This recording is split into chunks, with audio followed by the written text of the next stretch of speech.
আজ আপনাদের দেখাবো আমি নিজের হাতে একটা ব্লাউজ তৈরি করছি। অনেক দিন ধরেই ভাবছিলাম নিজের হাতে একটা সুন্দর ব্লাউজ বানাবো, তাই আজকে ফাইনালি শুরু করে দিয়েছি। বাই দ্য ওয়ে, আমি বিউটি মণ্ডল চলে এসেছি আবার নতুন মিনি ব্লগ নিয়ে। এতদিন আমি আপনাদেরকে চুড়িদার, প্যান্ট, নাইটি, কাপ্তান নানা রকমের কাটিং দেখিয়েছি, সেলাই দেখিয়েছি এবং পুরো ফিনিশিংটাও দেখিয়েছি। তবে কোনোদিন ব্লাউজটা সেভাবে দেখানো হয়নি, তাই আজকে ভেবেছি যে না, এবারে ফাইনালি ব্লাউজ কাটিংটা এবং সেলাইটাও দেখাবো আপনাদেরকে। তাই বসে পড়েছি। এটার পিঠে ছিল একটা জলডোর ডিজাইন আর সামনে ছিল প্রিন্সেস কাট।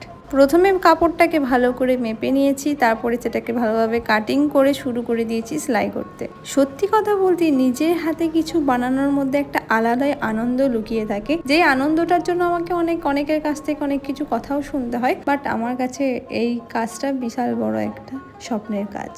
যাই হোক, কাজটা আস্তে আস্তে এগিয়ে নিয়ে যাচ্ছি। খুব বেশি তাড়াহুড়ো করলে চলবে না, কারণ এটা খুব সাবধানের একটা কাজ, খুব সুন্দর করে করতে হবে। এই যে ব্লাউজটা এখন প্রায় তৈরি হয়েই গেছে, শুধু একটু ফিনিশিংয়ের কাজ বাকি আছে।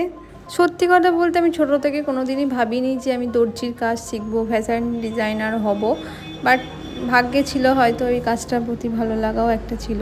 গ্র্যাজুয়েশন কমপ্লিট হলো আর হঠাৎ একদিন ক্লাসে একটা ভর্তি হলাম, তারপরে এই এত দূর চলছে কাজ আমার।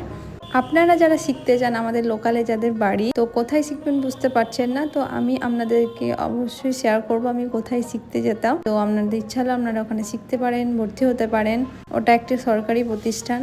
আশা করি আপনাদের ক্লাস করলে ভালো লাগবে। তবে সরকারি বললাম বলে ভাববার কোনো বিষয় নেই যে ওটা ফ্রি ক্লাস, একদমই না, ওটাতে টাকা দিয়ে ক্লাস করতে হয়। তবে ক্লাসের শেষে আপনারা সার্টিফিকেট একটা পাবেন। বাই তাই আজকে ব্লাউজটা কেমন হয়েছে, এটা হচ্ছে ফাইনাল লুক ব্লাউজটার।